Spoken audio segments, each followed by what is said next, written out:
D'entre tota la parròquia culer destaca este home, Oriol Soldevila, soci del Barça des que nasqué, exjugador del planter blaugrana i des de anit l'estrela més rutilant de l'Intercity.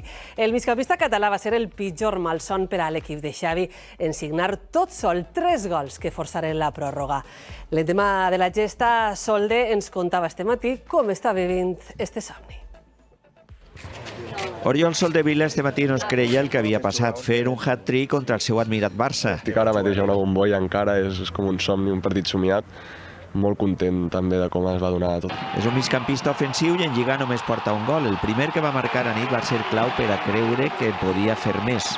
Va ser un foto d'adrenalina brutal de celebrar-ho i creure-s'ho, però després ja amb el segon i el tercer sí que ja estava una bombolla. Els seus companys li han fet este matí un passadís per felicitar-lo. Ell guarda com un gran record el valor amb les firmes de tot l'equip.